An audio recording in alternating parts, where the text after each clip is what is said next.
जयराम रमेश जी ने बोला कि डेमोक्रेसी की जीत हुई है और मशीन की डेमोक्रेसी की हार हुई है, मशीन की जीत हुई है। वहीं पवन खेरा जी कह रहे हैं कि ईवीएम की बैटरी परसेंटेज जहां पे 99 है, सिर्फ वहां पे बीजेपी सरकार जीती है। तो अगर सिर्फ ईवीएम में क्या बोलते चेंजेस करने इतने आसान होते तो फिर जम्मू कश्मीर में भी तो जीत सकती थी बीजेपी। जहां आप हारते हैं वहां घपला हो जाता है, बैटरी 90% 99%।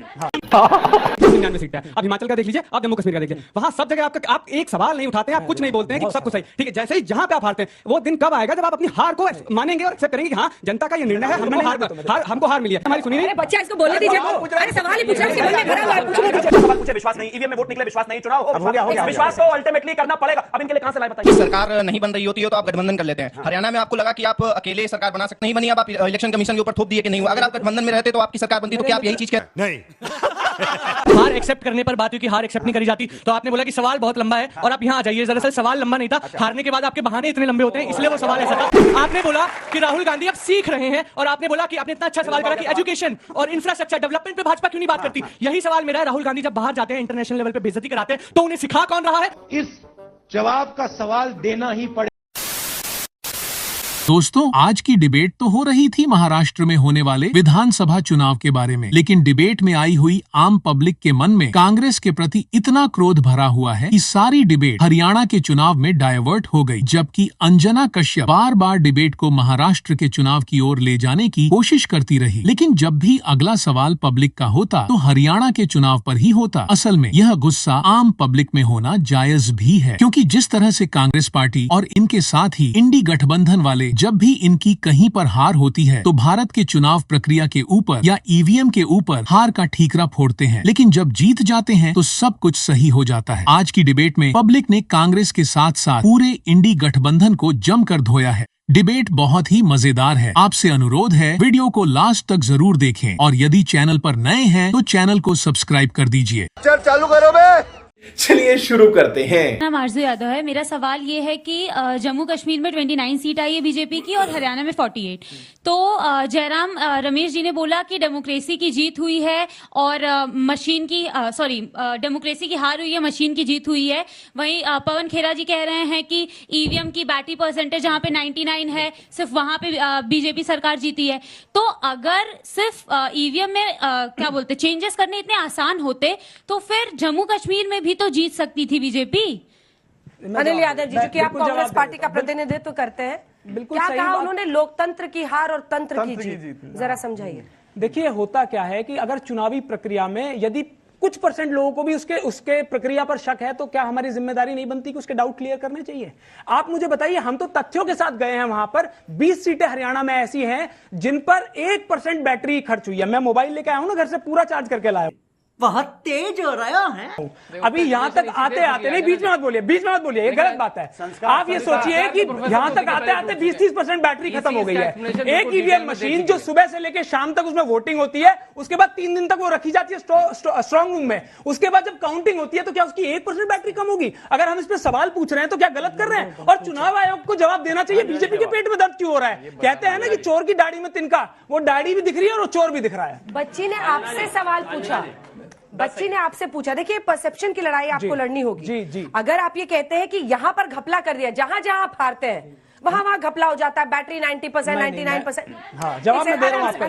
आराम से आप ही का सवाल जी। वहीं दूसरी तरफ जम्मू कश्मीर आया तो वाह वाह, बहुत अच्छा, बैटरी ठीक है। कल मैं हिमाचल प्रदेश के आपके मुख्यमंत्री का इंटरव्यू कर रही थी। जब वो सीएम बने तो सब ईवीएम ठीक था, वहां नहीं कर सकते थे। Good question. देखिए, बिल्कुल स्पष्ट कर दूं कि हम पूर्ण बहुमत की सरकार भी बना लें, देश में सरकार बना लें, उसके बाद भी जब हमारी सरकार बन जाएगी तो हम ईवीएम पे जांच बैठाएंगे, जो जो डाउट्स हैं उनको क्लियर करेंगे। क्योंकि लोकतंत्र में अगर आपकी प्रक्रिया पे सवाल उठ गया तो लोकतंत्र कहेगा भैया, तो जिस तरीके से मैनेज कर लेंगे, लूट लेंगे हमारी वोटों को। ईवीएम से ही संबंधित है। आप पिछले कुछ चुनाव देखिए, आप 2024 का ही लोकसभा चुनाव देखिए, आप 99 सीट पे है। आप हिमाचल का देख लीजिए, आप जम्मू कश्मीर का देख लीजिए, वहां सब जगह आप एक सवाल नहीं उठाते हैं, आप कुछ नहीं बोलते हैं कि सब कुछ सही। ठीक है, जैसे ही जहां पे आप हारते हैं वो दिन कब आएगा जब आप अपनी हार को मानेंगे और एक्सेप्ट करेंगे कि हाँ जनता का ये निर्णय है, हमको हार मिली है। लेकिन जैसे ही रिजल्ट आता है, सर जैसे रिजल्ट आता है, एक प्रेस कॉन्फ्रेंस आती है, इलेक्शन कमीशन ने हमारी सुनी नहीं, इलेक्शन कमीशन ने हमारी सुनी नहीं। और हाँ सर, एक बार मैं जो बोल रहा हूँ ना वो शांति से पूरा सुन लीजिए। इलेक्शन कमीशन ने हमारी सुनी नहीं। अरे बच्चा इसको बोलने दीजिए, अरे सवाल ही पूछ रहा है, उसके मन में भरा हुआ है, पूछने दीजिए।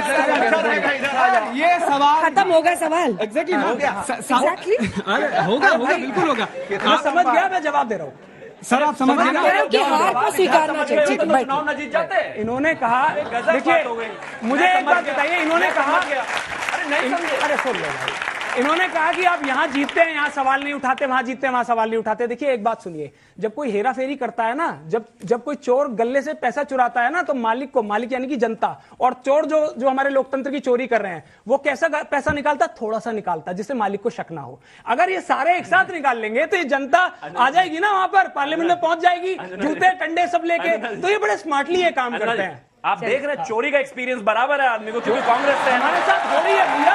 अरे जिसके साथ चोरी होगी वही तो बताएगा। थोड़ा निकालना है, ज्यादा निकालना है, हल्का निकालना है, कम निकालना होगा।